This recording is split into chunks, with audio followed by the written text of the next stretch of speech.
Yonkers Police Department. Join me.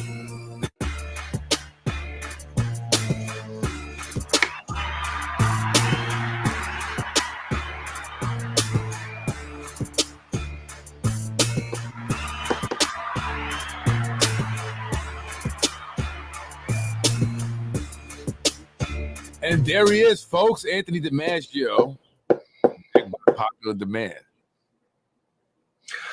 Good evening, my friend. How you doing? Good. How's everything, man? How you been?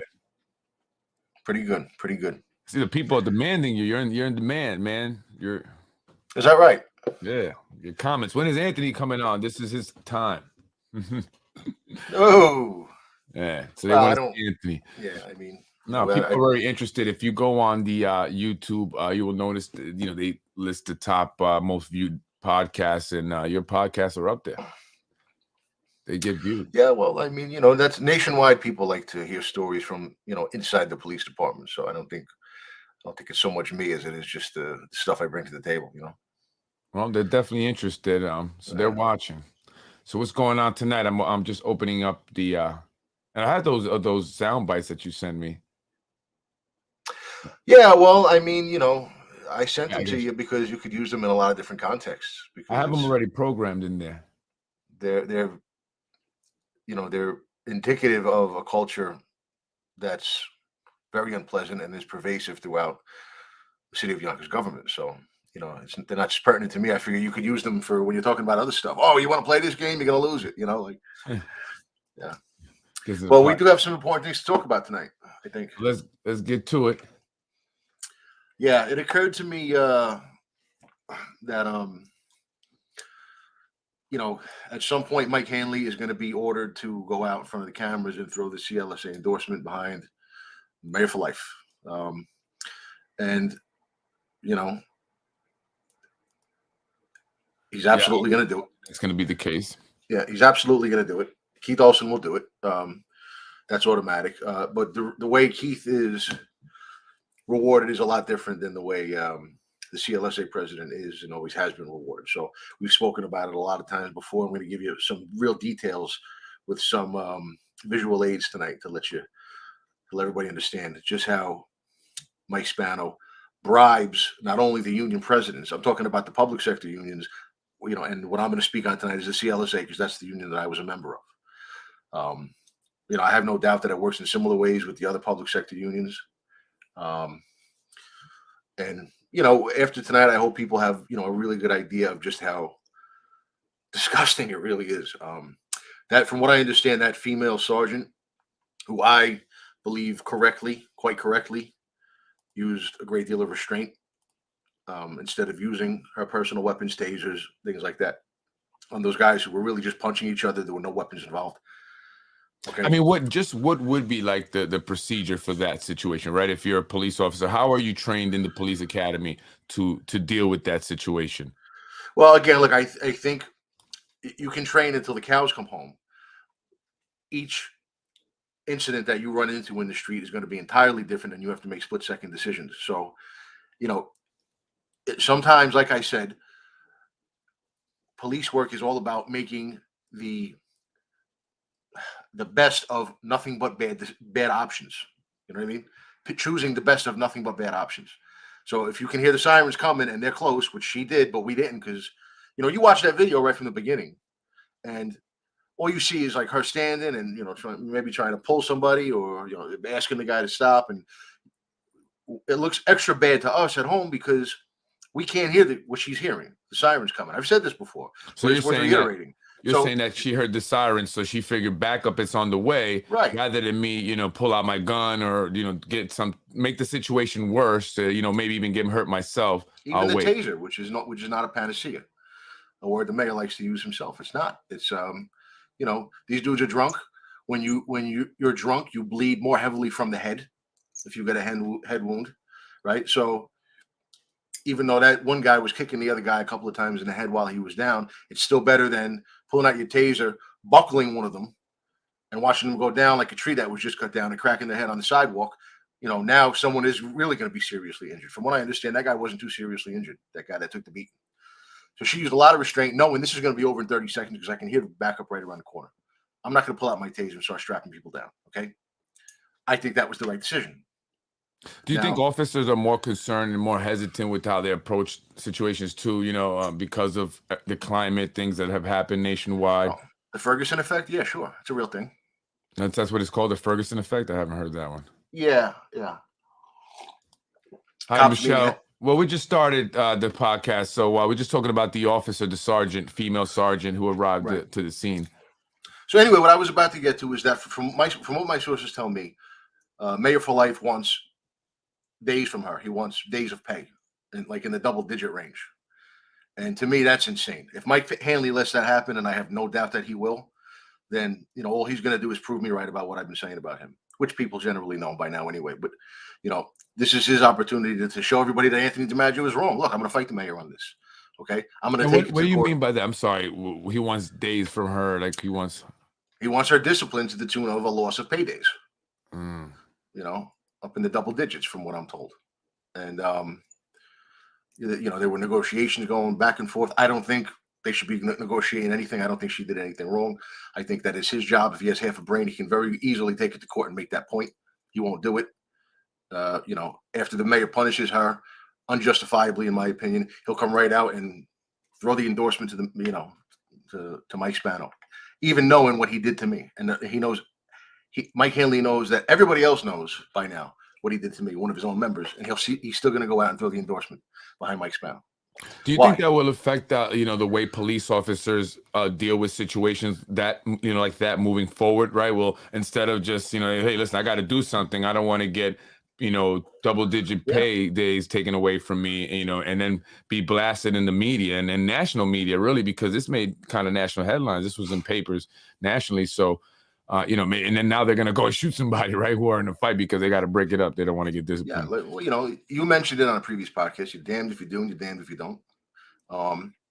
That kind of situation has always been inherent to police work. So, you're still expected to do the right thing in every situation, or to do the best thing possible in every situation. But it does affect them, sure. I mean, how many bosses who maybe want to complain about something that they don't like going on inside of the investigations bureau are not going to do it because they saw what happened to Anthony DiMaggio. You know what I mean?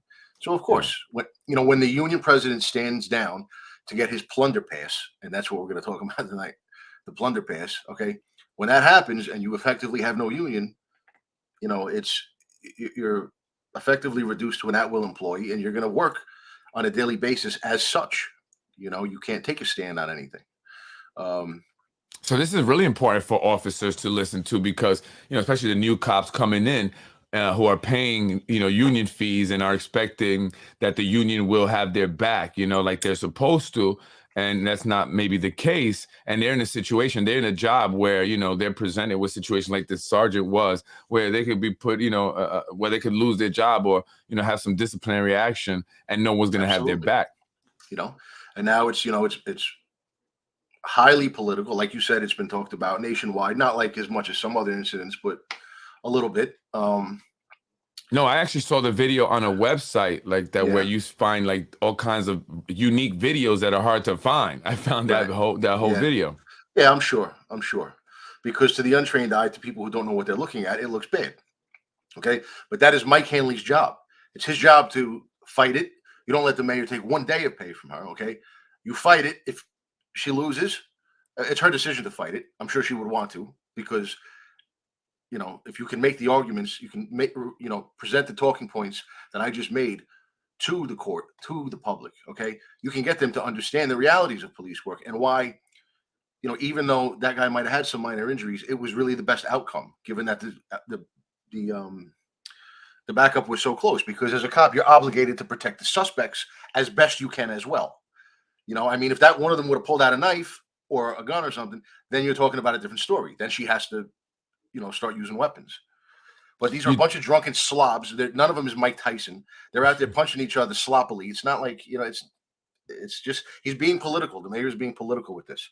He knows that people don't understand these things. Okay. He knows that when people get the chance to hop all over a cop, they're going to take it. And he's just rolling with the flow, for political reasons, to make himself look at me. Look, you disapproved of what she did or didn't do, and now I'm punishing her. So Vote for Mayor Mike.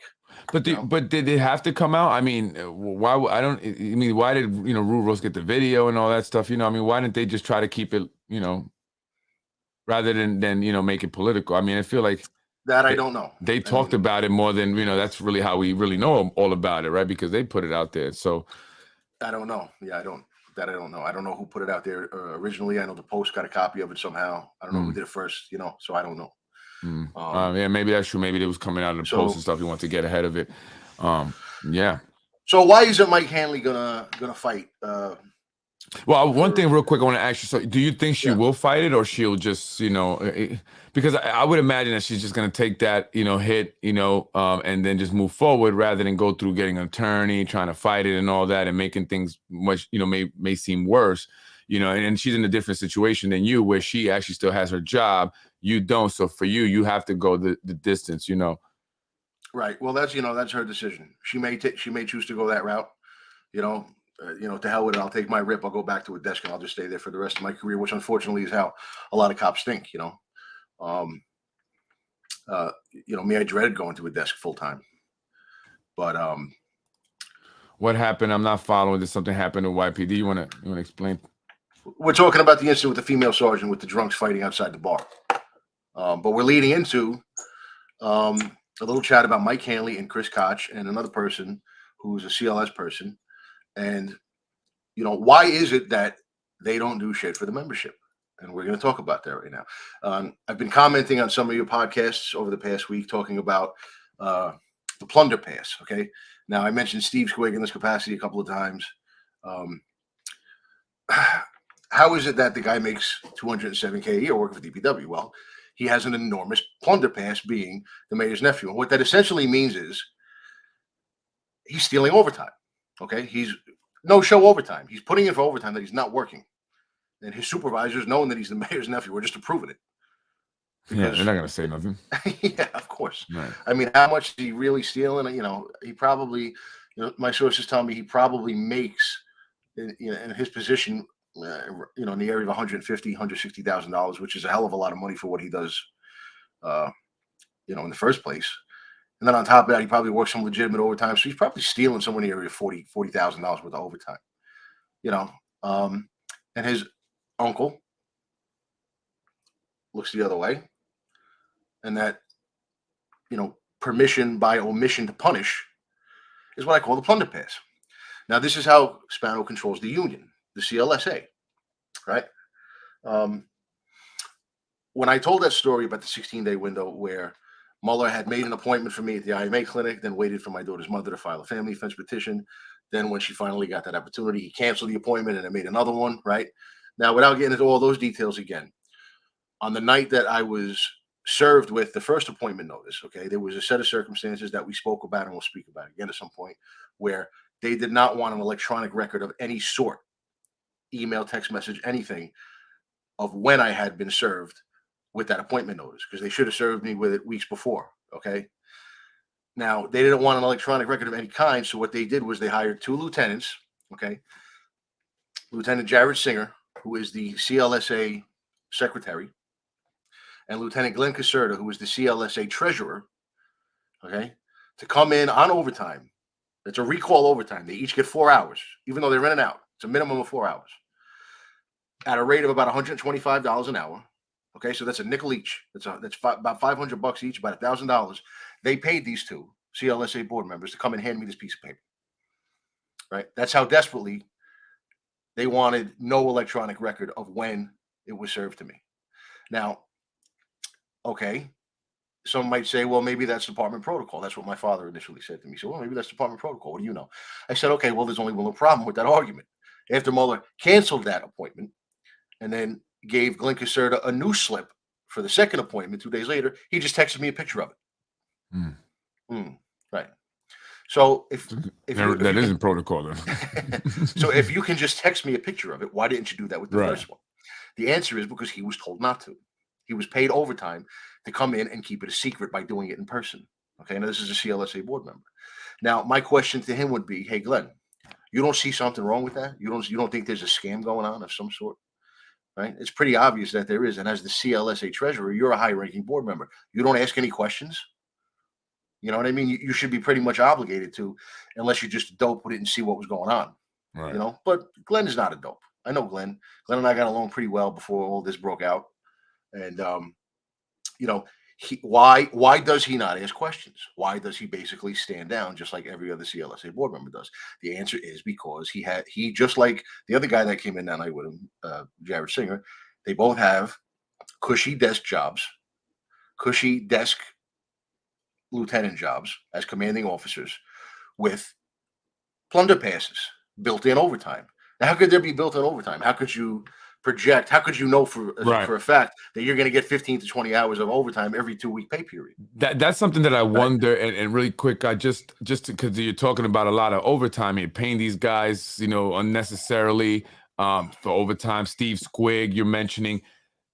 Constantly, the New York State Comptroller, that's one of the report. I was just showing Corazon Pineda Isaac. She's talking about, you know, my financial background and budget. That the comptroller says that the city of Yonkers is constantly over budget by $4 to $5 million every year on police overtime, fire overtime, and other, you know. So, and then they have this built-in, you know, that they negotiate this built-in overtime where they automatically get like 20 overtime every, I don't know how, maybe 2 weeks or something like that. I'm like, how do you just get automatic? It's not contractual. It's not in the CLSA contract. It's, you know, the way they go about justifying it. Well, I mean, look, there's a small number of them, so you know, to hell with all of them. The vast majority of cops who work, you know, and we're going to take a look at some overtime printouts tonight because that's what I sent you in the emails, and you're going to see names there, cops working overtime, and the vast majority of those cops are actually working the overtime that you're going to see on the sheets. We'll talk about some of that, okay? But tonight we're going to talk about 3 people, CLSA. Glenn Caserta, who's the sitting CLSA treasurer, and he actually got promoted to captain recently. So now he didn't even change spots. He's still the commanding officer of the medical control unit. He got promoted, yet they just kept him in the same spot. Why? Because if they put him back on the street, which is what they're supposed to do when he gets promoted, right? You go to a new rank, you start, you know, with the least seniority in that rank. You're supposed to go start back on the street, 900 car. If they do that to him, he's going to lose his plunder pass. He can still get a little plunder pass on patrol. It's much harder to do as a patrol captain. You know, and the way they justify the plunder pass is by saying, you know, oh, there's administrative work that needed to be done that I couldn't do during my 8 hours of work. Well, of course you could have, you know, but it's the mayor giving you a license to steal X amount of taxpayer money in return for standing down in your position as a union board member and voting the way he wants you to vote. He doesn't pay them with his money out of his pocket or his bank account. He pays them with, you know, with our money. And I guess you could say his money too, since he does pay taxes as the mayor, but he's paying with taxpayer money for this bribe. And that's how it's done nowadays, right? So, because many people say, why is it that the FBI and this, you know, I said, because they can't find something technically legal. Nowadays, it's not an envelope with cash, right? You know, or other perks that they give them. It's titles and pay raises and jobs. Right. And so it looks legit. And that's why there's so many unqualified people. You go back and you start looking at patterns and you start looking at behavior. Okay. Oh, wait a minute. So they were basically trying to squeeze Anthony DiMaggio to sign an agreement that gave away all his rights, the exact rights that Mike Hanley exists to protect. And Mike Hanley stood down and just let them fire him and didn't do shit. Okay. Then you look at who was the president before him, Mike Koch. Koch is not going to sleep easy tonight if he's watching this podcast because we're about to throw him under the bus hard. Well, I'm going to do it. Yeah, I was going to say, you're doing it. Yeah, hard. Well, you know, just returning the favor, pal. Him and Mike Hanley both. And I'm not doing it out of bitterness. I'm doing it out of just to show you exactly why they do throw me under the bus, because they're getting paid to. Okay. Now, Glenn Caserta, I sent you 3 emails. I sent you, I think, 5 emails. Actually, you know what? I was just looking. I didn't get that. I only got 2. So, really? Yeah. Got one with the voice things, and then one that's parade. That's the picture, and that's it. All right, let me see what happened real quick. But yeah, so that's an issue, you know. And I just speaking generally here in the city of Yonkers, and when we talk about, you know, why we have budget issues, why we're always short on money, and why the schools aren't funded as they, you know, should be funded, and other programs and other things, and then they always blame the state. But they never say, well, maybe Yonkers is spending too much money on overtime. Maybe there are individuals that are stealing overtime hours, right? Maybe we're giving unnecessary overtime in the case of these two gentlemen who $1,000 right there just to deliver a piece of paper. And so that's a huge problem. That's a huge, whether you care about Mike, I'm gonna call you Mike, Anthony DiMaggio's case or not, or what he's got to say here, you should at least care as an individual who lives in the city who sees that it needs so much and we're always crying broke. And this is one of the issues. So I sent you one now. Did you get it? I'll check now. Yep, I got it. Okay, so let's take a look at that one first. Now, this is Glenn Caserta, Captain Caserta, commanding officer of the Medical Control Unit. All right.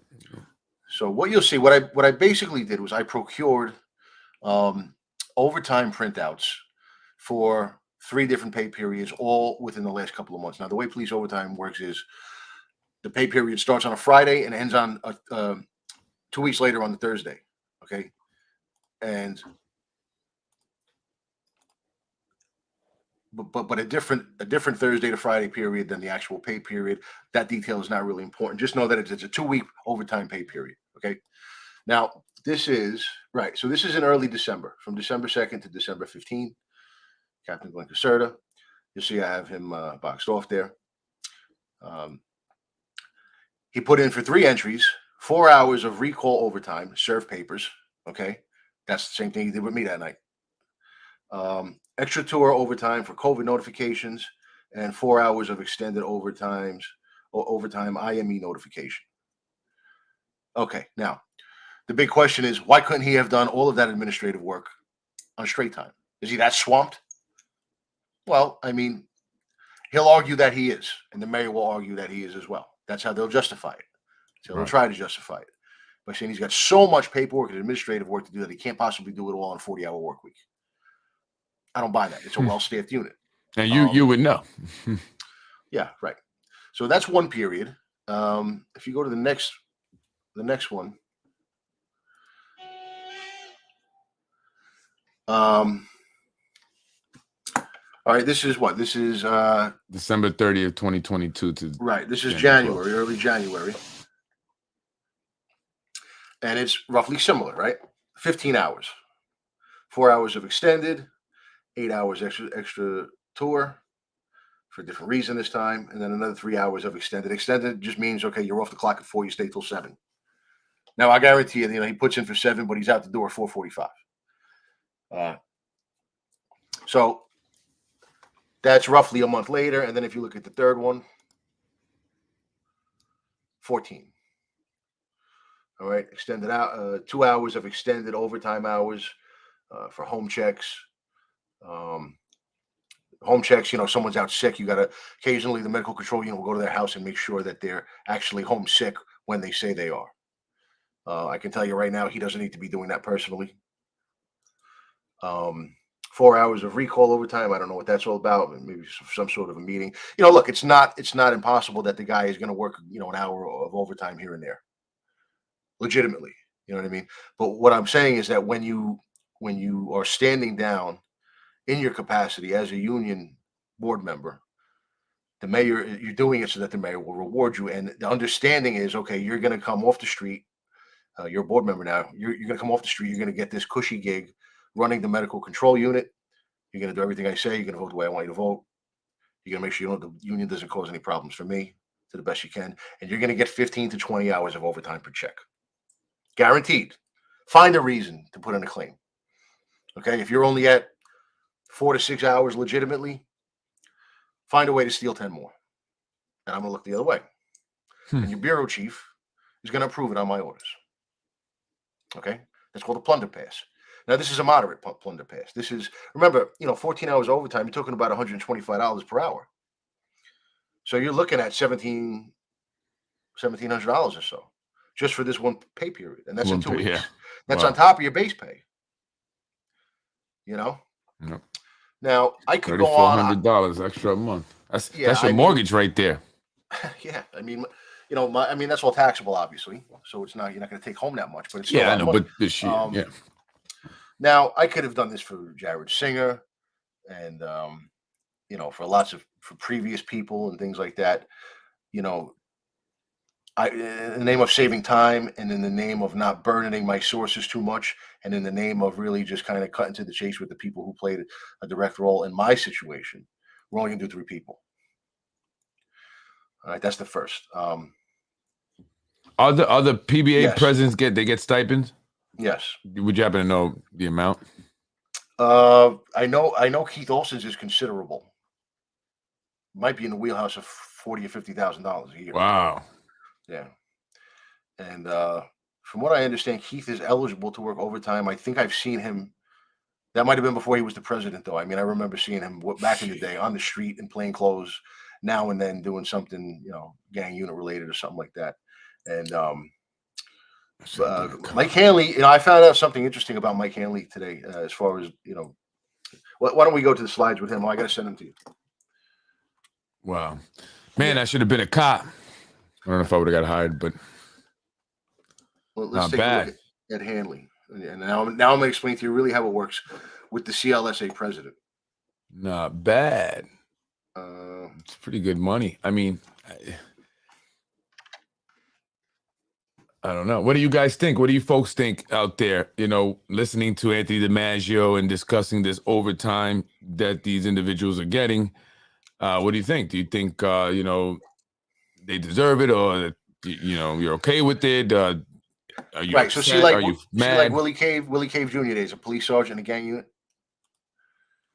By the way, Cortisone in the podcast you just did, you read that thing from her in the news that she wrote out or whatever. Yeah, and she said that we don't have a gang unit, a domestic violence unit, or a burglary unit. Right. Well, she got 2 out of 3 right. Okay, correct. We don't, to my knowledge, we don't have a burglary unit or a domestic violence unit because those were cut very early in Spano's tenure right when he took over, and he never brought them back. To my knowledge, I've been out 3 years, I think. If I'm wrong, somebody can correct me, but for the duration, for most of my career, the burglary unit and the domestic violence unit had been cut. The gang unit was never cut. All right. Now, Willie Cave Jr., who was a pal of mine, and he was on that list where we were just looking at Caserta's overtime. And he's a sergeant in the gang unit. And I think on the one we were just looking at, he had something like 18 hours. That's legitimate, though. I mean, that's, he's not political. He's not political at all. So he doesn't have a plunder pass. When you see him working 18 hours of overtime, he really worked it in a 2-week period. He's out. And that's the same with most of the people. Total it up per percentage of the budget, you would come out with about 80%. That's insane. You can take that to federal court to drop these ridiculous funds from the taxpayers. Yeah, I mean, they're talking about the total salaries, employee salaries coming out of the city. Yeah. Now let's look at this. This is from Mike Hanley. Okay. Mike Hanley. Now, what's that red line I put in the middle there? If you notice there, Mike Hanley's name isn't on there. Well, why is that? Well, because Mike Hanley didn't work any overtime this 2-week pay period. Well, why do I bother showing this? Well, this is, I think this is early December. Okay, so he didn't work any overtime. The CLSA president, to my knowledge, has never been in a position where you can work overtime. What do you mean above the line? He's not up. What do you mean no, above the line? That line right there, that red line that I drew, that's where his name would be. He would be between Brian Haley and Michael Hannon, alphabetically. Oh, Hannon, I'm bugging. Okay, Mike Hannon. I thought that was Mike Hanley. My fault. Okay. No, yeah. It's Haley, right? Brian Haley. He's been on a long time. Michael Hannon. I don't even know who he is. I don't think. And I'm sure they're working all that overtime that they put in for 12 hours, 11 hours. But Mike Hanley's, if he was working overtime, that's where his name would be, but it's not in there. Well, why is that important? Well, let's look at the next one. Okay, now this is late December, same thing. That line, that's where his name would be. The CLSA president doesn't work overtime. Or at least to my knowledge, he never, that's always the way it was. All right. Next one is, I think I sent you 4 of them. This is the third. Yep. I sent you 4 of them for Hanley. This is the third. Again, no overtime. Now, this is early January. But wait a minute. Let's look at the 4th one. All of a sudden, he's got 8 hours. He's working 8 hours of RPS police overtime. Now, what is RPS? RPS is it's if you look over to the left there, it says police traffic. Okay, somehow the CLSA president Mike Hanley got his hands on some traffic unit overtime. Why? I have absolutely no idea. So he would never be doing any traffic duty. No. Not even if they were looking for someone. Say, hey, we can't find nobody. Mike, would you want this? It's I just want to be fair. Hell will freeze over before they can't find somebody to do traffic. That's true. Overtime. I mean, they can't. It's like people used to bring trays of cold cuts to the guys in the traffic unit to try to get overtime. I mean, it's like highly sought overtime, even in the winter when it's 0 degrees outside. It's they call that blood money, but it's still pretty easy money. So, and Mike Hanley is making a stipend, so he's already getting some extra money. Yeah, he's up around $200 a year for sure, with no overtime. Now, how on earth he got 4 hours of RPS overtime, which basically means reimbursable? I don't hold me to this. Right. What is that? I think it'd be more than that. I don't know what that means. That might be for police officers. Starting police salaries. Yeah, I think that is low anyways, but that's not what we're talking about here. 4 hours and 4 hours of refundable, no, not refundable, reimbursable police overtime, police services. Reimbursed police services is what I think RPS stands for, or something like that. Okay. Now, what that means is, okay, if you go out and do 4 hours worth of overtime, directing traffic where Con Edison has the road open and is doing work. Well, the city is going to charge Con Edison at a markup for that police service. You know what I mean? So they charge them actually a little bit more than they're actually paying the cop. They make a profit off of it. Now, people might say, well, that's great, but then Con Edison just passes that cost along to the customers. You know what I mean? So, yeah. No wonder it goes into the general fund. Okay, there you go. Right. So now I have never seen anything like this before. I've never heard of the CLSA president working overtime. This was a total shock to me when I saw this. But even if he did get to work his little 8 hours overtime somehow in this pay period, for the 3 pay periods before, he worked 0. Okay. Right. Now you say to me, Anthony, well, why is the guy selling you out if he doesn't have a plunder pass? The mayor's not letting him steal overtime. Why would he sell you out? Why would he sell Sergeant Keelb out? Why would he, take orders from the mayor on how the contracts are going to go and all this stuff? Why is he basically occupying the CLSA presidency so that a real president can't take it and work on behalf of the union? Why is he doing this for the mayor if he's not getting any overtime? Now, the answer is he has what we'll call a triple P, okay, a pending plunder pass, right? As I explained the scam on previous podcasts, the way it works is that when it's time to reward the current CLSA president, when he's been there for long enough and he's, served the mayor loyally and done nothing for the union, the mayor will take him and put him in a spot that is newly opened, that has built-in overtime, that has a plunder pass. Okay, then he tells that guy, "Here's who you're going to pick as your replacement." In the case of Mike Koch, that was different because Hanley was already the VP. All right, and I think I had a hand in changing up something. I think I had a hand in causing some of the changes, the maneuvers they made in sliding Mike Hanley in there, but he was going in there one way or the other. But so before Koch, it was Sapienza, who got he got better than a plunder pass. He got promoted to chief and then commissioner. Before him, it was Felon, who got a plunder pass. He went to the DD as the executive lieutenant. So when they reward the outgoing guy, they tell him who to pick, and when they pick the new incoming guy, they show him, look what we did for him. You want that, don't you? When you're done here, okay. Well, you're going to do for us the same things that he did, which is basically nothing, right? There was a reason that Mike Hanley didn't say a word about what was going on with that sergeant. Let the mayor go on Twitter and throw her under the bus, and didn't do anything about it till me and you were talking about what a sellout he is on the podcast, right? Because he has a pending plunder pass. He wants to be able to steal overtime when his turn comes so that he can pay his pension and get out of the door. You know what I mean? Like, just retire. I've seen in other cities, other, bigger cities, like even New York City, where, a police officer may be in a situation like this sergeant, and you see the presidents of the union coming out and they do this big press conference, in front of City Hall and all that stuff. But you don't ever see that here. Never. You've never seen that here once. Never. If the last real union president was Tommy Drexel. He's a name I've said a few times. Tommy Drexel was the president of the union when there's all this hell broke loose with me and Louis Venturino. John Mueller would have never even tried what he tried. That's the value of having a real president. You know what I mean? It's the commissioner and the mayor have to know that you will fight.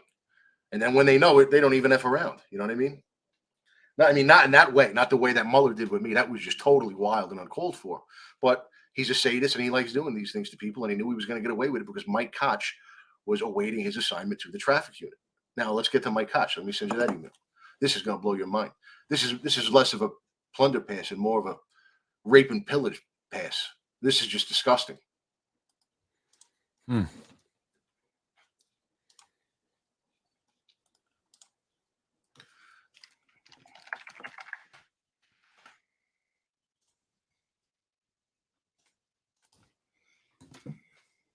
You sent it? Yeah. Handy.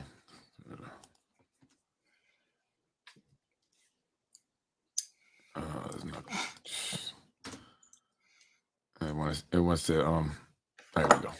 You got it? Yep. Just wanted to be on a little delay, because we're live. Right. Now look at all that. That's a 32 hours. Yeah, 32 hours. Police lieutenant. Now, you'll see countless 1 hour entries in there. We'll get to that in a minute. Up at the top there, you see a 4 hour entry for RPS, reimbursable police overtime. Then there's another right around the middle there. There's a 4 hour entry again. And then there's an 8 hour extra tour overtime entry. Now, what is that? That's probably, this was early December. That's probably like a weekend funeral or who knows, something that's not reimbursable, something that's not Con Ed or, road work that's being paid for by the contractors.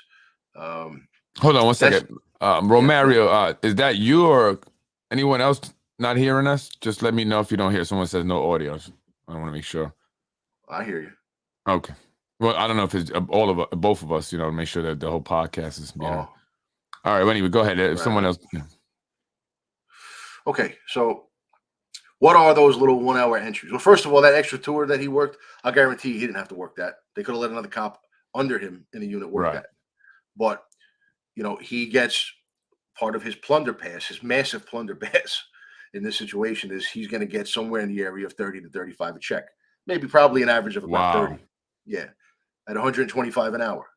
So you're talking about, off the top of my head, that's 37. If it's 30 a check at a $1.25, that's I think $37.50, $3,750 every 2 weeks on average. Wow.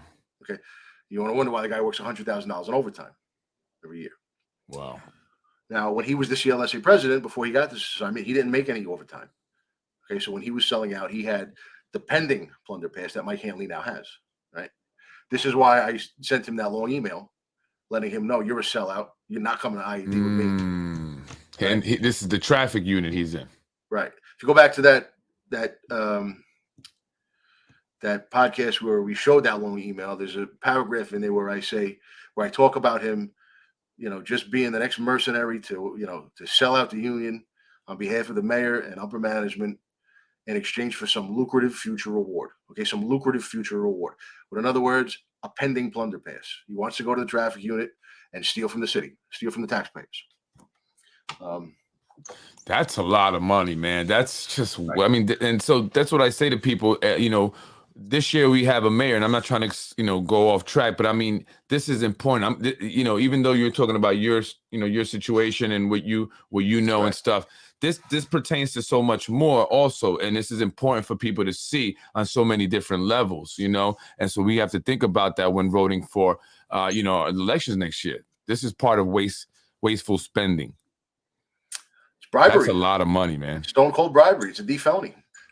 That's on behalf of both the mayor and Mike Koch, all these people who accept these plunder passes to, sell out in their other capacities. They're all guilty of bribe receiving. It's a D felony. And not to mention, they're guilty of grand larceny as well. Yeah, right. They're stealing. That's true. Stealing from the taxpayer. Right. There's people that work 40 hours legitimately that don't make that amount of overtime. That what he makes in overtime every 2 weeks. Not even close. Right. Not even close. That's crazy. That's a lot of money. Right. So those Wow. little 1 hour entries are, reimbursed police services. Well, what reimbursable police service are you providing for 1 hour to a contractor like Con Ed? Or what you're doing is basically your justification is going to be that you're spending that hour certifying overtime for the cops that work underneath you. Like you're doing administrative work. You're doing some administrative work that is in some way, some trivial way connected to the reimbursable police services that the cops who work under you are providing to those contractors. You could very easily do that during your 8 hour tour. Okay. Wow. Yeah, basically, I That's had what to it stay is, an extra right? hour to do some Right, paperwork or exactly. something. And you had to do it every day of the pay period, apparently. Wow. Right? That's crazy. I Yeah. mean, I don't know how this is not. This right here is bad. I mean, it's right there. It's documented. It's piracy. It's plumbing. Yeah. Wow. Now, I'm sure that after they get wind of this podcast and they watch it, whatever, they're gonna start scrambling to come up with justifications. They're not gonna come out publicly and say, "Oh no, that guy was lying." They don't even want to acknowledge me. Right. But they're gonna keep a justification for it in the bank in case they ever do get called on it someday down the line. Someone sticks a camera in their face, says, "Hey, what are you guys doing? You're stealing from us here." You can't justify an hour overtime every day Now, like that. I mean, you wanna have a good laugh, right? Look at the name directly under Mike Koch. Zachary Koch. That's his brother, also a lieutenant. Good guy, right? Real good guy, real sweetheart of a guy. I know him a little bit, right? He flew up the ranks pretty fast as well. And he worked 4 hours of RPS police overtime. So what he did a 4 hour traffic detail. Okay, that 4 hours out there, he's actually standing out there directing traffic for 4 hours. Well, how come he doesn't get 32 hours like his brother? Right. They're both lieutenants, right? Because Mike Koch, as a reward for letting John Mueller have his way with the membership and for basically serving to hold the union position so that nobody can actually exercise the powers of that office, is rewarded by the mayor. So in other words, for being his puppet, for being his mole, he moves on and gets a plunder pass.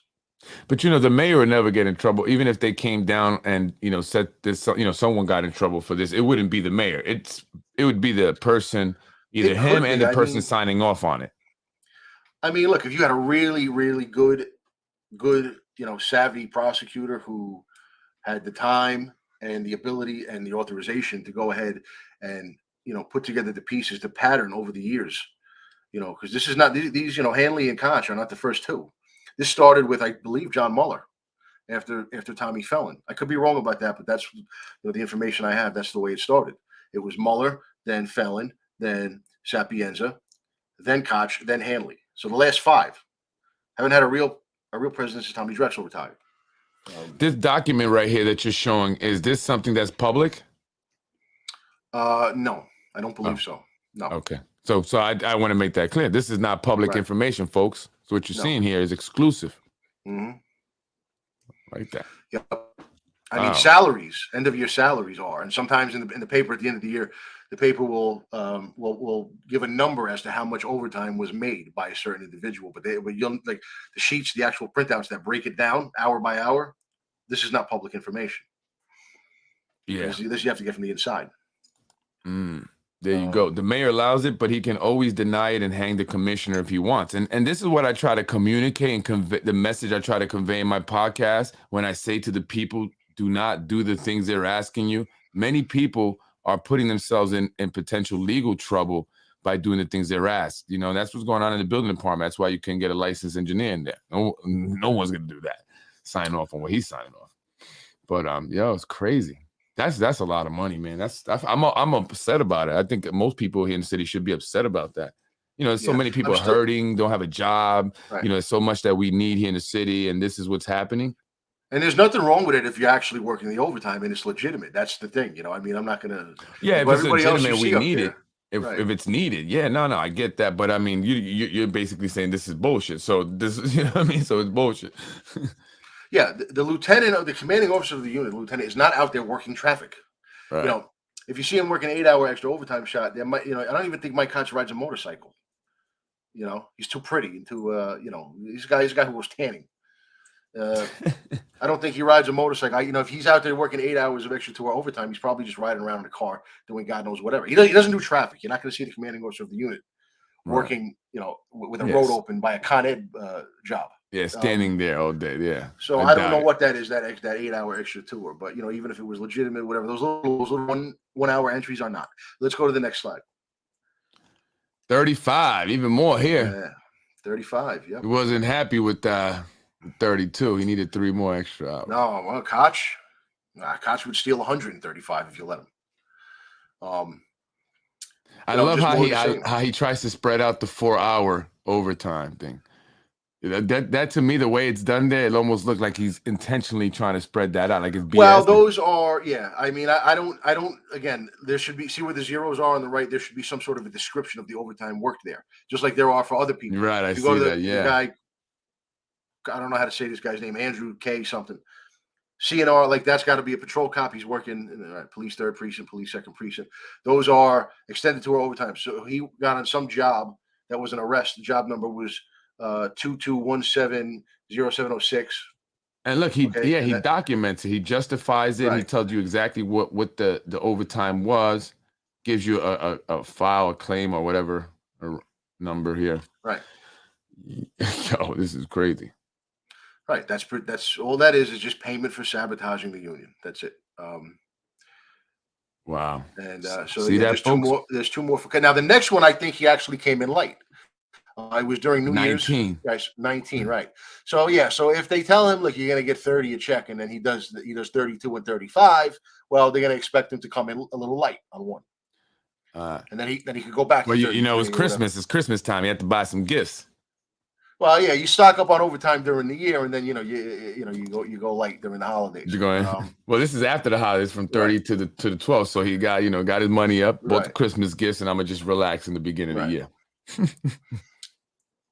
Yeah, and there's Koch worked. Koch worked 8 hours. Okay, so Zach Koch worked 8 hours of overtime because Rob McLaughlin was out. Yeah, so there was no lieutenant for that tour, so they needed to hire one on overtime. That's legitimate overtime. That's not a plunder pass. Plunder pass looks like 19, 25, 35, 40, and you're not getting any explanation for the overtime. And then these little 1 hour entries that you absolutely do not need to be putting in for, but the mayor is turning the other cheek. He's looking the other way.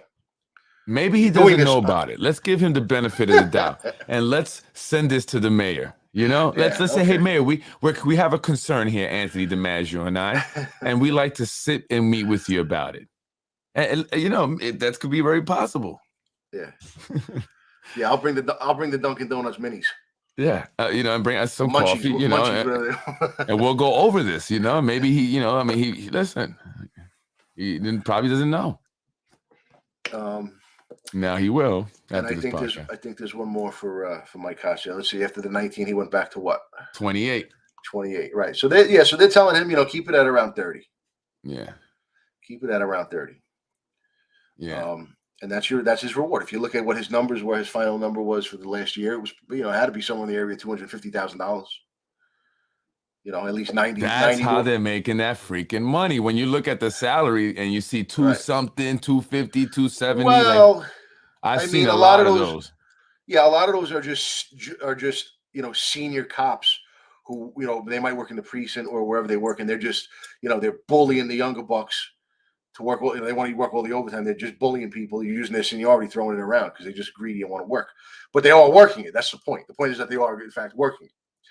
That's a different matter. If you think that they're just working too much and they're making too much money, that's different than what we're talking about here. This is stealing. They're not even working this overtime. Well, if we want to be, smart and do the right thing and say, hey, listen, we have a city that has budget deficits all the time. We're constantly begging the state for money. We have to find a solution. If there is, this overtime that truly is needed, and here's, it kills two birds with one stone. There's people that need jobs or people that are on a waiting list who want to become police officers. Hire those folks and put them to work to do this stuff, and you just pay them regular because that would be their regular hours. Well, and I'm just saying, a lot of the overtime that you'll see on these printouts are very long. All right, I went straight to certain names.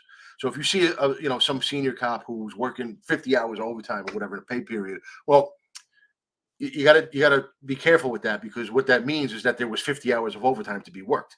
Now, the fact that he's hogging it all doesn't mean that if you spread it out, it would cost the city less. It would just be No, different. but what I'm saying is that overtime is time and a half, right? Yeah.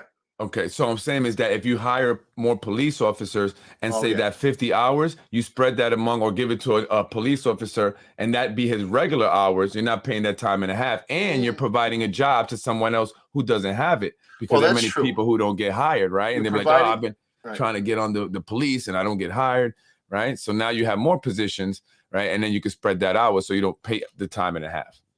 Well, the providing an extra job part is good, but there have been, mathematicians and statisticians who have crunched the numbers on this stuff, and at times they've actually come out and said that it actually just costs less to pay the overtime.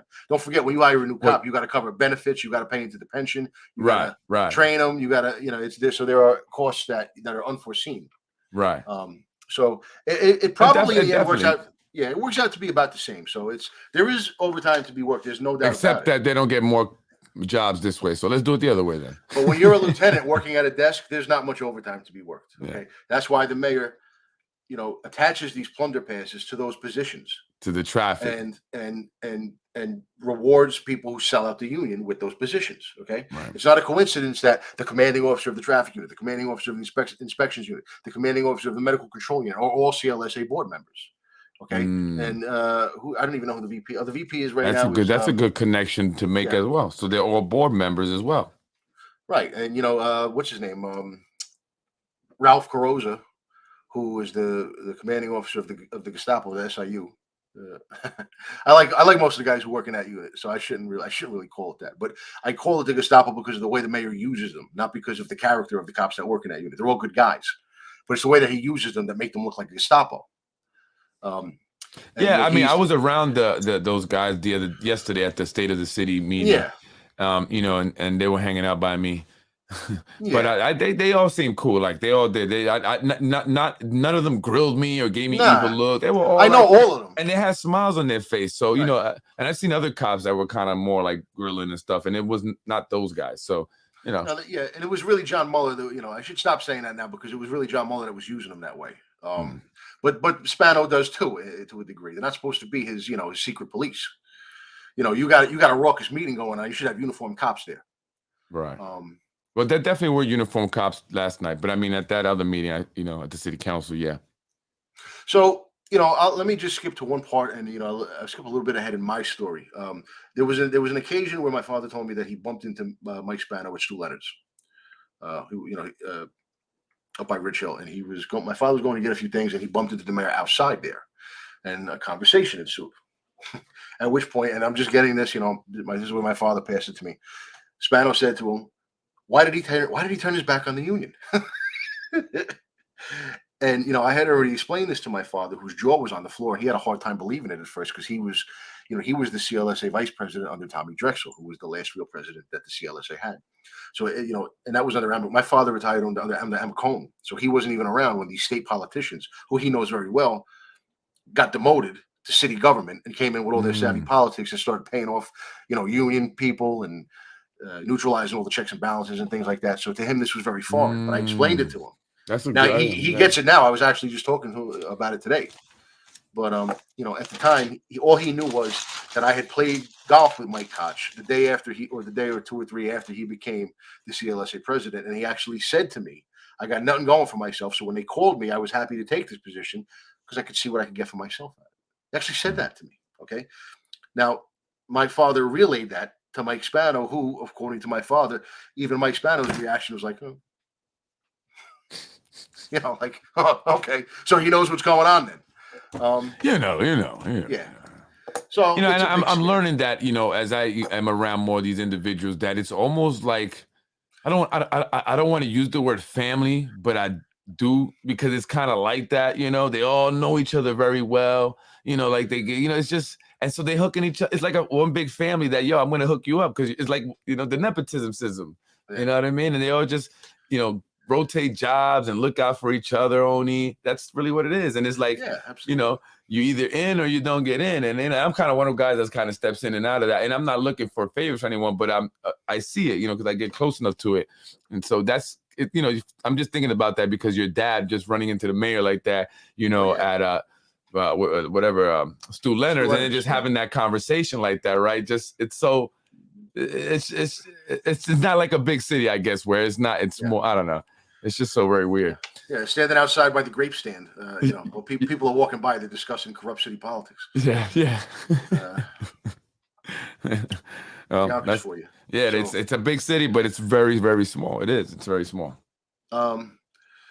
Yeah, so I mean that's the meat and potatoes of tonight's podcast. At least that's what I wanted to talk about. No, but you gave a lot of that's a lot of important information that you showed me. I think that's some of the most to me anyway, the most damaging stuff you've shown so far. Besides the report also from the IMA clinic, I think that also is damaging as well to them. But I mean to the city, now Hanley damaging to the city, but just very eye opening. Well, yeah, Hanley is in a tough spot with me. What's he going to do now? He's the routine, the standing operating procedure during an election year, at least over the last 5 CLSA presidents, has been that the CLSA president, on orders from the mayor who is dangling the pending plunder pass, in his face, is going to go out, just like he did with Lakeisha, who he doesn't know from hole in the wall. He's going to go out and endorse her, and they're all going to stand there looking miserable like they'd rather be anywhere else in the world. They'll be holding signs. Okay, they all got plunder passes. So that's what he's going to be expected to do now. But now they have the difficult decision. Do we send him out to do it anyway, being that DiMaggio just blew this whole thing up? Or do we just have him sit back and endorse nobody? It's funny that you mentioned Lakeisha Collins Bellamy, and then you say this, where you say, are they going to now give him this job, or did you just blow it up? And I was kind of feeling that way a bit when I mentioned about the deal with Lakeisha Collins and doing what she did, and then maybe becoming a judge for it, right? Because that's what we're talking about here, the plunder pass, I guess, or the PPP as you called it, right? The pending plunder pass. The pending plunder, and they also got all the PPP loans, right? And they took all that also. They took the PPPs, man. And so that was the pending plunder pass that I mentioned. I think that kind of blew it a little bit, and there's some kind of animosity there, I think, over that. Yeah. But he's going to get his. Hanley's going to get his plunder pass. He has to. They'll lose control of the union. Right. If the guy who's selling out for them doesn't get his reward, they have to give it to him. He may not get it as soon as he may want it now, because especially if you continue to keep talking about it like you are, absolutely, because it'll be obvious to everybody. Oh, Anthony is right. You're right. And then maybe what they'll do now is, they'll just let him wherever they put him. They'll just try to feed him some overtime there. Maybe they'll put him. Hanley. We don't do that. Look, we put him a 900 car on the late tour, but they're still going to feed him overtime. They're going to take care of him one way or another. My guess is they're not going to change anything. They don't. No, they're arrogant about it. And that's they owe a favor. I mean, they have to. They made that deal. They can't just not give it to him. So they have to find some way, right? And so my understanding was that they were going to install John Viviano Jr., who I believe is now the vice president. I don't know where he is. Last I knew, he was on patrol. That was a couple of years ago. He had basically just made sergeant. But his father was a full-blown alternate in the crew with them. And John Sr. is not a terrible guy. John Jr. is a good guy. He was a friend of mine on the job. I liked him, and I still like him. But he's one of the boys. So, what they're going to do for him, I don't know. He was supposed to be the CLS president after they pulled Koch out and put him in the traffic unit, but I effed that up. Okay, that part of the flash drive I submitted to the city with all my evidence contained a document where I'm predicting all of this. I'm saying everyone knows. Yeah, everyone knows that.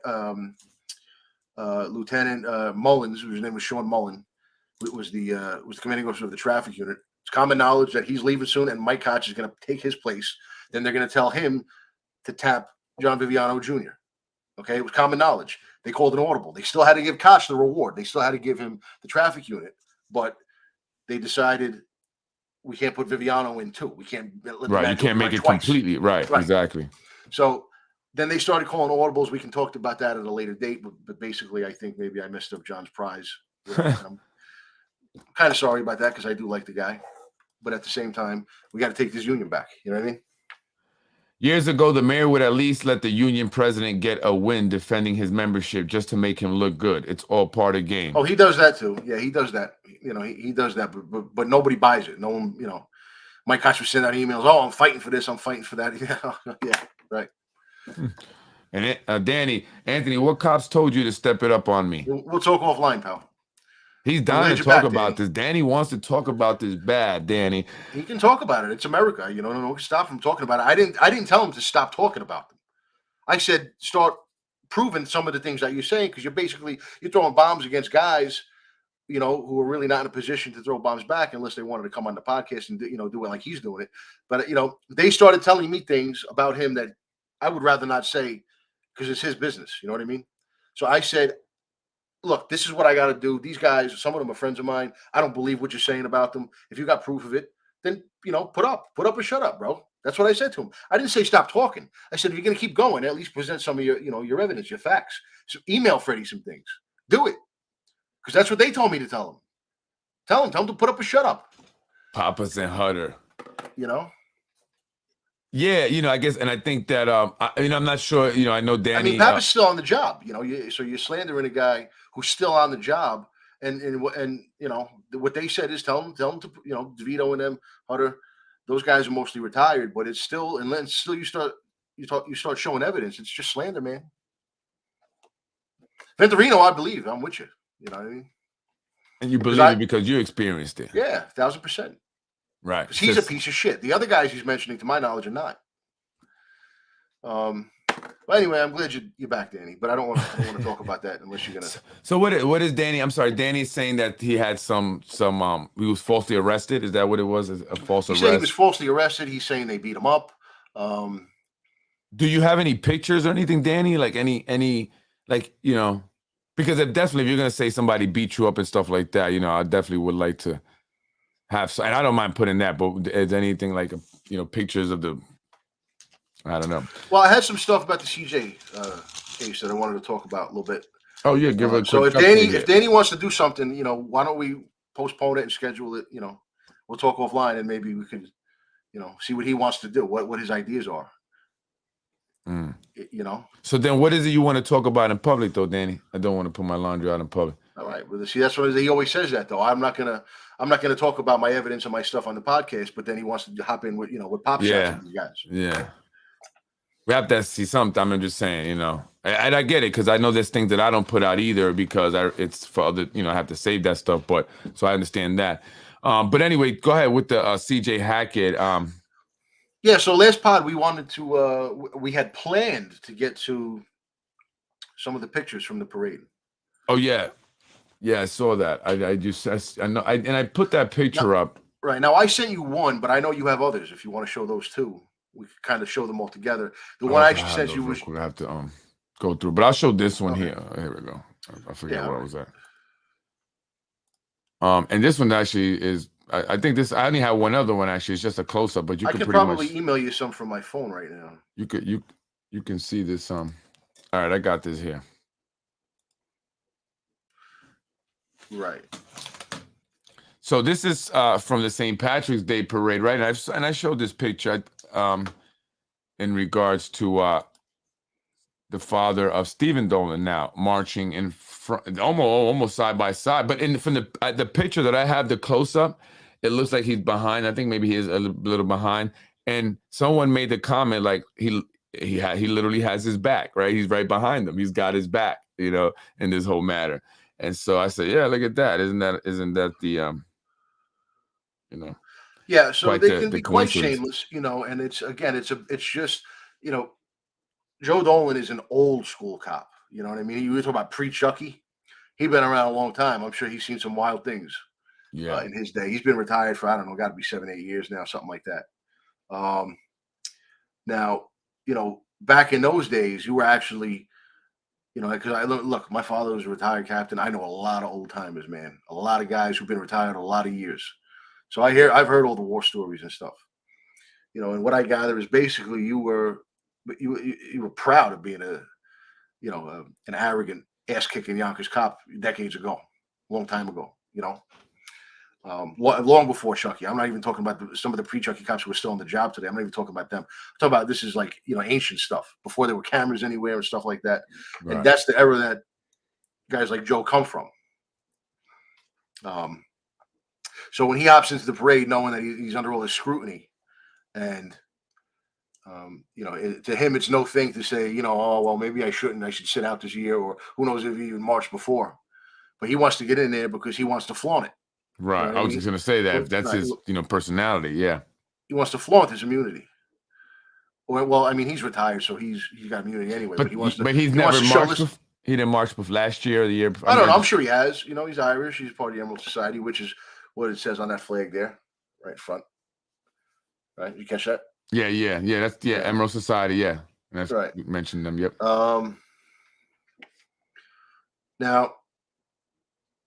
I don't. You have the writing cut off the way I'm seeing it. Oh, this is a detective over here to the left. Oh, what I'm looking at. Can you scroll up a little bit? There you go. All right. Detective, okay. Yeah, and Joe Dolan's father on the right there. Well, right. So Cognatello is the one who apparently told Tony Solieri, hey, it's just random bad luck of the universe.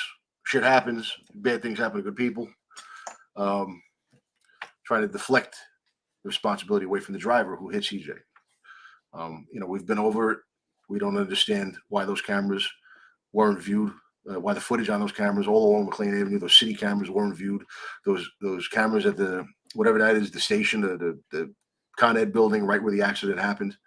I mean, the Con Ed they deal with emergencies all the time. They have people, on the clock, or around the clock. You can bet your bottom dollar that if a cop had gotten assaulted or shot or whatever, right out front of the locations, the detectives would have been tapping into those cameras immediately. Yeah, on the phone with Con Ed. We got to see that footage right now. You know what I mean? And rightfully so. But why didn't they do it for CJ? That's what I don't understand. Okay. So I sent you a portion of Louis' voicemail, and it's just there is a like I said, it's exemplary of the mindset inside of the investigations bureau. Right now, I sent you a portion that says, save this message, right? Right. Yeah, that's when he says he didn't care that you would save this message. I just want to say that. So the detective here, Cognatello, he stated that he didn't know Joe Dolan because there's over 600 members or something. No. That was the captain. That was Captain McCormick, who's not in this picture because he's part of the pipes and drums. He plays the bagpipes. So I think he plays the drums actually, but he plays one of them. The guys with the kilts go around. They play the bagpipes and the drums. Right. Yeah. Right. He's one of them. Scooby says the city cameras weren't there. They were put up after the accident. Well, that's what I've heard. I don't know about that. That's what I've heard they're saying. I don't know about that. I can guarantee you those Con Ed cameras were there. Okay. I can guarantee the camera in front of Rory Dolan's was there. Yo, that's not true. There's plenty of cameras that were already up there. And then you can tell by the, just how the weathering on the cameras. He might be talking about the camera that's right at the intersection where Ireland's 32 is. He might be talking about the camera that's right in front of Coyne Park. Okay. Right. Those, they do look like newer models, But so you know what? That's not true. Those new models, I know you're talking about the flat ones now. They got the flat ones. You seen those? They're circular, like they look almost like circular discs, black. Right. And they're white. Right. Those are the ones you're talking about. Those were put in already because I remember they changed. I don't know what's going on in the city of Yonkers, and this is probably all over the country. I just want to, now that we're talking about cameras really quick, I just want to mention this. Folks, when you're out and about, notice how many cameras have been installed around Yonkers. Oh, yeah. On Ashburton and Warburton, on just that intersection, I counted 4 cameras. I'm like, 4 cameras right here. This small little intersection. State, right. And then so all the schools, all this throughout the cities, all got those same circular flattened cameras now. All the school buildings, I saw when they removed them and they put them on, those all were installed at the beginning of the school year. So those cameras were there already. At least some of them were. At least some. Oh no, you know what? Actually, the beginning of school year happened in August. So no, maybe, I don't know. But those, at least some of them were. I mean, those Con Ed cameras, I doubt those are brand new. Yeah, those were there, and those were right where it actually happened. So those are the most important cameras. Yeah, and again, my understanding is that he either, at some point, either on his way to hitting CJ, because he did a U-turn, so either on his way to hitting CJ or fleeing from hitting CJ, he drove eastbound, or he drove along McLean Avenue, whether he was driving west or east, doesn't matter. Okay, now if he fled eastbound, which is the way I was told he went after he hit CJ. He went eastbound down towards Rory Dolan's. Okay, and to get home, he would have had to make a left on one of those streets right there down by Rory Dolan's. That camera in front of Rory Dolan's is old. Okay, it's old. I've seen it's an older model, and it's Rory Dolan, so I guarantee it's been there for a while. I mean, it's the fact that they're not saying these things publicly, and from what I understand, they're not even saying them to the family. I don't know. Maybe they did say them to the family. What you said on your podcast the other day, you did a few days ago. It was you were talking about the meeting. I guess you must have talked to Yvonne. Yeah. Right? They simply just wanted to tell them that the podcasts weren't helping, and just basically the podcasts are helping. Yeah, and they're going to keep helping. That's what I tell people. Speaking out is what helps, and I'm proud of certain people, man. They're doing some stuff now. They're not scared anymore. And again, if they can come out and give a good explanation as to why cameras were not searched, or these cameras were installed on these dates, okay, we couldn't look at them because they weren't there. And those cameras that were there, well, we couldn't look at them for this reason and that reason. Or maybe we did look at some of these cameras and we didn't see anything. Or you got to start explaining. Right. Instead of just calling these poor people who lost their son and the witness, the parents of the witness, AJ, his father. So just calling these people in to bitch and moan about Fredy and Anthony DiMaggio. Start answering questions. Right. Because it looks fishy, bro. It really does. Okay. As I said, things that are supposed to be standard operating procedure were not done. And as a result of it, someone who has a rather clear and significant connection to all of you guys dodged some very, very big bullets with the penal law. So whether you like it or not, you have to start answering questions. And they deserve it. Okay, Yvonne and Chris Sr. deserve it. Little AJ Solieri deserves it. And that's it. That's all there is to it. So start answering questions. I mean, if they said on the podcast, you said that the reason they gave for not reviewing the camera footage was because they didn't know which way. Yeah, that's what they told. They didn't know which way he fled. I mean, if that's true, I want to believe that something got lost in translation there and that they didn't actually say that. Because if they were recording the conversation and they went on the record saying something that dopey, they said they would have a transcript prepared if they wanted a copy of it. Yeah, well, then if that's the truth, then the YPD's in a lot more trouble than even I thought with these idiots running it. Because which way he fled is a vital piece of information that you're going to get by looking at the camera footage. That was the first thing I said. When I heard you don't determine that first to then decide whether or not you should look at footage. Looking at footage is always step one in an investigation. Even in minor investigations where someone didn't die, it's just like if it's something simple. Oh, look, there's a camera. Let's go look and see what's going on. You know what I mean? There are cameras on. There's a Jeep place there, like a business that caters to the Jeeps, cars, vehicles, like tires and stuff like that. Right. They have two cameras on their building. There's a house there that has a camera, and then there's the Con Edison building. I mean, there was plenty of cameras there. There was plenty of cameras there. And I'd love to know who Scooby is too. That's obvious. That's someone with a stake. That's someone with it. We'll figure them out. Keep commenting, bro.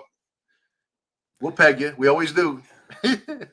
But what I just wonder sometimes to myself with people that do that is like, why are you doing, like, you're actively creating a fake account to go on and harass and put out lies, and especially about a situation like this where a 16-year-old boy died. Like, you don't have a conscience. Like, don't say nothing.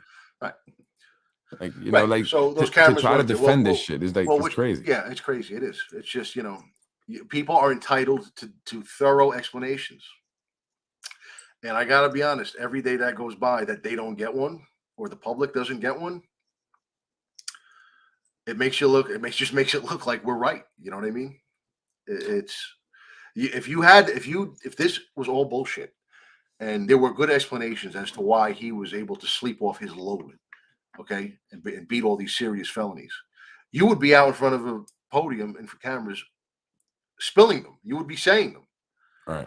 Okay. The fact that you're not doing that means that you have to lie to us in order to try to get it done, and you're afraid we're going to pick up on it. I mean, that's all it can be. The reality is too. If it were, and I'm not trying to make it about race. I'm just saying if it was a situation where it was a black guy from the Southwest side, no connections to nobody, which was the high probability for a black guy or a Hispanic guy from the Southwest side. And they were driving that vehicle. They might, let's say if it was duos, it was still open, and they drove that vehicle out of duos, right? And it was a Hispanic or black guy. They would have been grandstanding.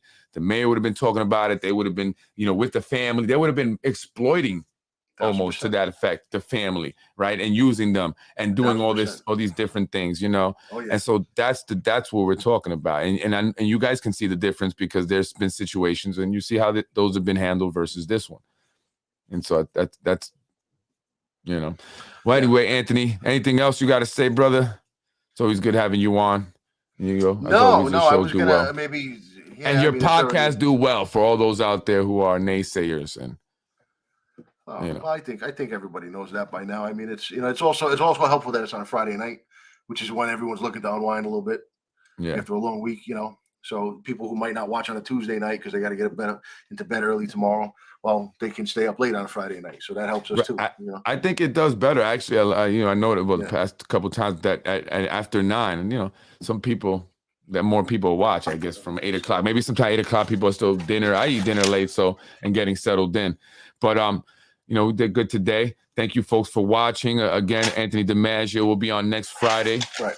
What will be discussed? What's next Friday? We'll get back into a trailer. We'll pick up with my situation. I think where we left off was. I have to look at the last podcast we did from last week, but I think we left off somewhere where they're getting ready to suspend me without pay. Barbado and Charlie Walker show up at my door with paperwork that I've been suspended without pay. Right after I have a conversation with Mike Koch, we're talking about text messages and are you going to sign it? Are you not going to sign it? And what did the union president tell you that? Wouldn't he come to tell you that? If that were the case, normally in certain. I don't even know. I mean, I imagine it's not uncommon for internal affairs to be doing it. Oh, okay. Oh, okay. No, it's probably them. Protocol is probably for internal affairs to come do it. But that seems like such a, like they come into your door with this letter to cops. It's kind of like when somebody dies in war, they got a soldier coming, like the death of your career. My coach wasn't even by then. I had already. How funny it is. I had already told him where to go and how to get there by that point, so he wasn't even involved. I was using my own attorney.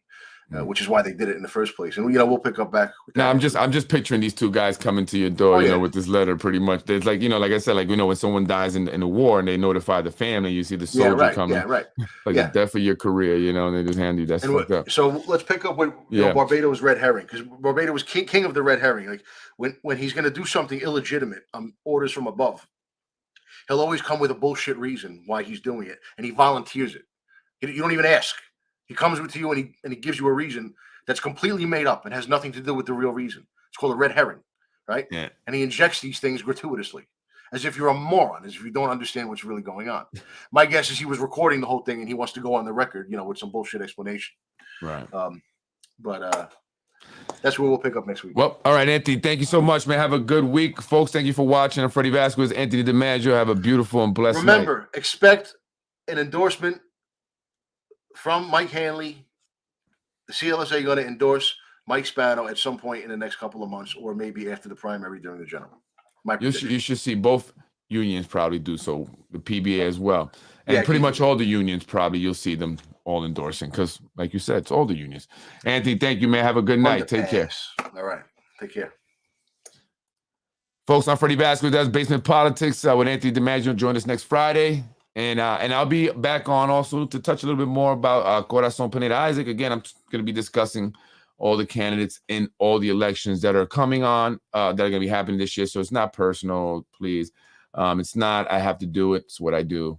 And Danny, listen, you get it. You're right. It's about putting the information out there and talking about it. But and I think what Anthony was saying is just that, is there anything to substantiate, or corroborate what you're saying without giving information that you don't want to present, right? And so that we can say, yeah, you know what, that's so definitely something happened there, and then you can discuss it, and maybe even talk about it. And if you are going to take it to court, and you do, maybe, when that happens, you can come on and talk a little bit about that process and what's going on with that, as much as you can.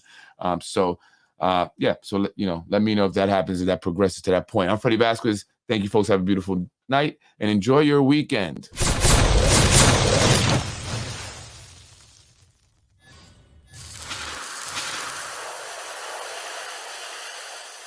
Yeah. Listen, that's everyone about. Fredy wins.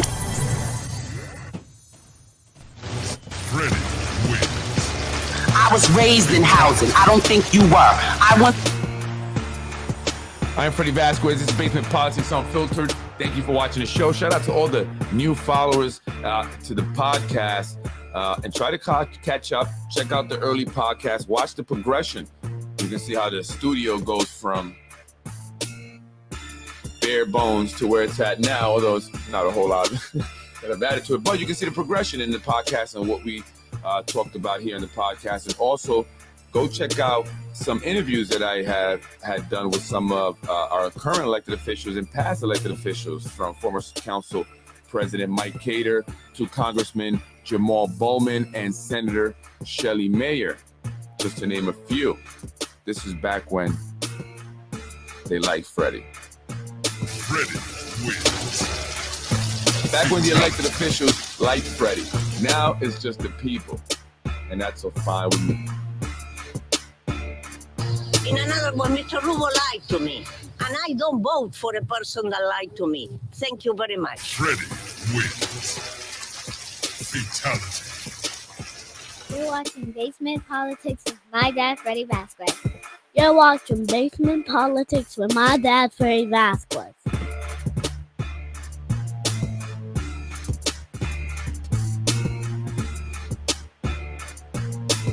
Thank you for watching Basement Politics with my husband, Fredy Vazquez. Fredy wins. Fatality. Benefit him, because he doesn't cover. He only talks trash. I know you are, Ted. When you have a problem with the detective, you call Detective Sergeant. If you have a problem with that, you call Detective Lieutenant. I know who the fuck you think you are. If you want to play this game, you're going to lose it. I'll tell you right now. I know who the fuck you think you are. Save this message and play to wherever you want. Okay? There's a chain of command. If you have an issue with a sergeant, you call my lieutenant. If you have an issue with a detective, you call the sergeant. Don't answer my phone call. I don't give a fuck about you. Wake up. Fredy wins. Fatality.